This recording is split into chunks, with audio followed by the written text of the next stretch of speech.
ஜீவா தான் பேசுறேன். ஆமா, என் தமிழ்ச்செல்வி என்னோட ஒய்ஃப் தான். என்னது ஆக்சிடென்டா? ஐயோ, எந்த ஹாஸ்பிடல்? இப்ப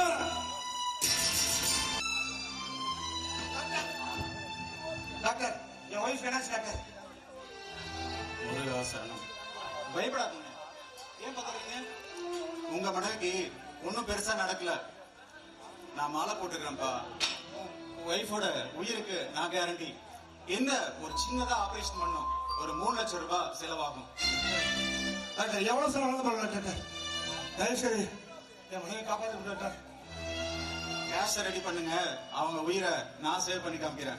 பணத்தை ரெடி பண்ணிட்டு உடனே ஏற்பாடு டாக்டர், உடனே ஏற்பாடு பண்றேன். ஹலோ, எனக்கு நான் தான் தர்ஷினி பேசுறேன். அண்ணன்கிட்ட பேசினேன். அண்ணன் ட்ரம்ப் கூட ஏதோ டின்னர் போறாரா, அதான் நைட்டு முடிச்சுட்டு கால் பண்றேன்னு சொன்னாரு. சரி சரிங்க.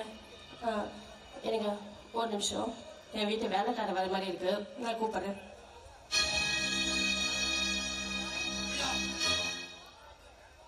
அன்னைக்கு ஆக்சிடென்ட் ஆயிடுச்சுமா, ஹாஸ்பிட்டல் அட்மிட் பண்ணிருக்காங்க, உயிருக்கு போராடிட்டு இருக்கா. எந்த ஹாஸ்பிட்டல்? சரி, ஒரு நிமிஷம் இரு. எதுக்கு இவ்வளவு பதட்டப்படுற? நான் உன்னை பிரியாண கூப்பிட கூடாதுன்னு எத்தனை முறை சொல்லியிருக்கேன். வீட்டை தந்து போட்டு இப்படிதான் போவியா? அண்ணி உயிருக்கு போராடிட்டு இருக்கா, உனக்கு பேரு தான் முக்கியமா? சரி, எந்த ஹாஸ்பிட்டல்? மேகன் ஹாஸ்பிட்டல். அந்த ஹாஸ்பிட்டலா? ஐய, போய் அந்த ஹாஸ்பிட்டல்ல யாராவது சேர்ப்பாங்களா? அதான் உடம்புல இருக்க ஸ்பேர் பார்ட்ஸ் எல்லாம் எடுத்து கூட அவன் காசு ஆக்கிடுவான். ஏன்னா உனக்கு இந்த தேவையில்லாத வேலை. வேணா ஜிஹெச்ல கொண்டு போய் சேர்த்தீங்கன்னு வையன், உனக்கு காசுக்கு காசு மிச்சம், அவங்களும் குறைச்சிருப்பாங்க. பேச நேரம் இல்லவா? அது உங்க அண்ணியோட ஊசல் அடிக்கிட்டு இருக்குமா? என்ன பண்ண சொல்ற? அவசரமா பணம் வேணுமா? அதுக்கு உன் பொண்டாட்டிட்ட நகை இருக்குல்ல? ஏமா, அவ கழுத்துல இருக்கிறது வெறும் கவரிங்கம்மா. ஏன் சம்பாத்தியம் இல்லாம அவளோட சம்பாத்தியம் சேர்த்துத்தானே உன் கழுத்துல கழுவி நகை போட்டு அழகு பார்த்தோம். இப்ப அவசரத்துக்கு உதவருக்கு இந்த நகைகளை கொஞ்சம் கழட்டி கொடுமா. அதை வித்தோ இல்ல வச்சோ செல்வியோட காப்பாத்திடுறமா. அண்ணா, நான் உங்ககிட்ட ஒரு ஐடியா சொல்லிட்டா? நீ பார், உனக்கு கல்யாணம் எத்தனை வருஷம் ஆச்சு? சொல்லு, சும்மா சொல்லு. இப்ப அது கேள்வியாமா? இல்லன்னு, அதுதான் கேள்வி. அதுதான் கேள்வி. இப்ப எதுக்கு ஓவரா எமோஷனல் ஆகுற? நான் நல்ல ஐடியா சொல்றேன், ஒரு நிமிஷம் கேளு. உனக்கு கல்யாணம் இத்தனை வருஷத்துல ஒரு புள்ள பெத்து கொடுத்தால, உனக்கு புள்ள பெத்து கொடுக்காதவன் எதுக்கு நமக்கு? நான் இந்த ஊர்லயே அழகா கியூட்டா ஒரு பொண்ணை பாக்குறேன். நீ இவரை டிவோர்ஸ் பண்ணி விட்டுட்டு அவளை கல்யாணம் பண்ணி.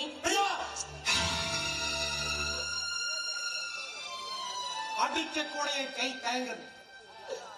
தங்கச்சிங்கிற பரிணாமத்தோட அடையணவோ, நான் அடிக்க கூட என் கை தயங்குது. இப்ப என்ன சொல்ல?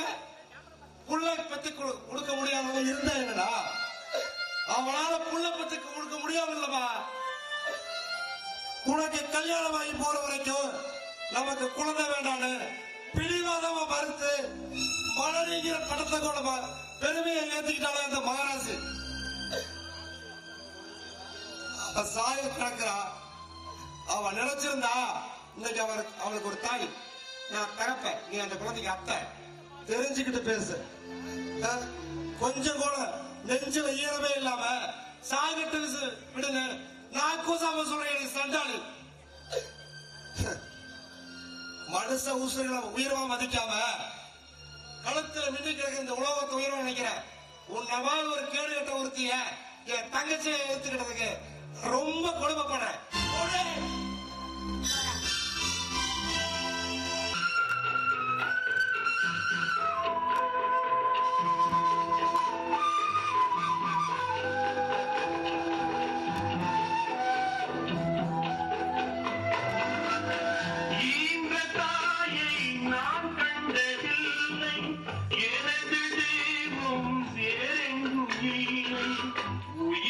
கொடுக்கும் உன்னை நான் காப்பேன், உடைய நிலவே கண்குயில்வானே.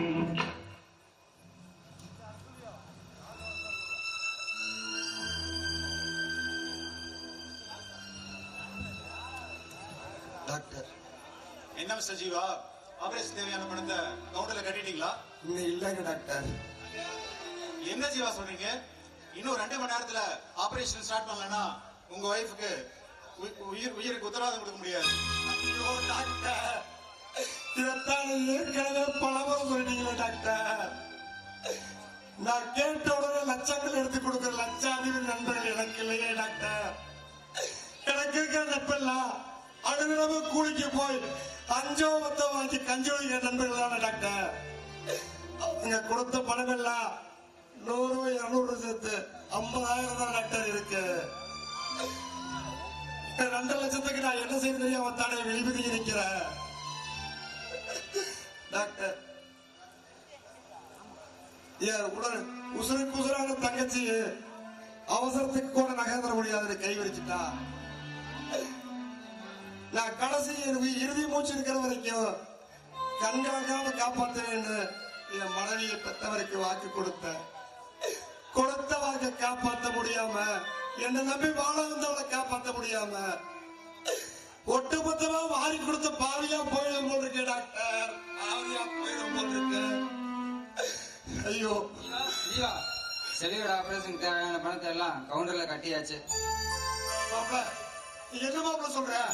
உனக்கே அவ்வளவு பணம்? நல்லவங்களை ஆனவங்களை என்னைக்கு கைவிட மாட்டாங்கிறது எல்லளவு மகிழாத சத்தியமான வார்த்தைங்க ஜீவா. எங்க ஊர் அரண்மனை பார்த்தேன், நிலைமை எடுத்து சொன்னேன். இல்லாதவங்களுக்கு எடுத்து கொடுத்து வாழ வைக்கிற பரம்பரையிலிருந்து வந்த அந்த புண்ணிய போகுதி யோசிக்காம பணத்தை கவுண்டர்ல கட்டிட்டாரு. இதோ அவரே வராரு. இவர்தான் ஏக்ஸனான பொண்ணோட ஹஸ்பண்ட். இவர்தான் ஏக்ஸனான பொண்ணோட ஹஸ்பண்ட் ஜீவா. இவர்தான் எங்க ஊர் அரண்மனை. சார், இவர் எனக்கு நல்லா தெரியுமே சார். இவர் நேர்மையானவராச்சு. 2000 ரூபாய் பணத்தை கொடுத்தப்ப 500 ரூபாய் போதும்னு சொன்ன நல்லவர் இவரு. இவருக்காக 3 லட்சம் என்ன 30 லட்சம் ரூபாய்னு செலவெல்லாம். டாக்டர், இவர் ஒய்ஃபை காப்பாத்தணும். உங்களுக்கு ஃபாரின்ல இருந்து வர டாக்டர் வர வைங்க. பணத்தை பத்தி கவலைப்படாதீங்க. எவ்வளவு செலவானாலும் நான் பாத்துக்கிறேன். சரிங்களா சார்? வெளிநாட்டு டாக்டர்லாம் தேவையில்லை. நம்ம ஹாஸ்பிட்டல்லயே எல்லா ஃபெசிலிட்டியும் இருக்கு. நர்ஸ், ஆபரேஷன் ரெடி பண்ணுங்க.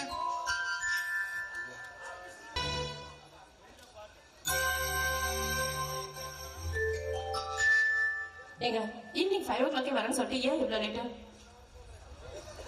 ஒரு நல்லவருக்காக உதவி செய்ய போயிருந்தேன். அதான் கொஞ்சம் லேட் ஆயிடுச்சு. அப்படியா? எனக்கு உங்ககிட்ட முக்கியமான விஷயம் பேசணும். அண்ணன் யூஎஸ்ல இருந்து கால் பண்ணியிருந்தாரு.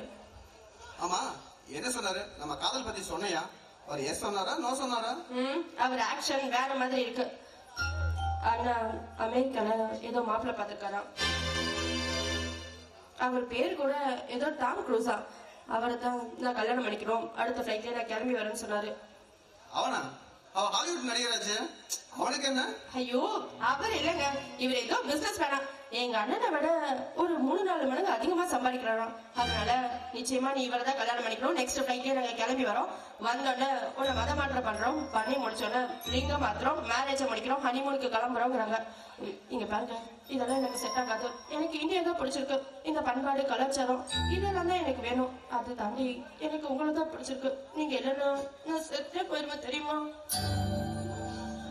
ரசனே, கவலைப்படாத. உங்க அண்ணன் நம்ம அந்த அமெரிக்கா மாப்பிள்ளையுமே நம்ம ஊர் தென்னைக்கு வர்றதுக்கு முன்னாடி இந்த வடவள்ளி கோயில்ல நம்ம முருகேசு வாத்தியாரோட வள்ளி கும்மியை வச்சு நம்ம கல்யாணத்தை ஜாம் ஜாம் நடத்துறோம். உனக்கு சந்தோஷமா? என் மனசை புரிஞ்சுக்கிட்ட ஒரே ஆளு நீங்க மட்டும் தாங்க. கிளிகள் கொத்தும்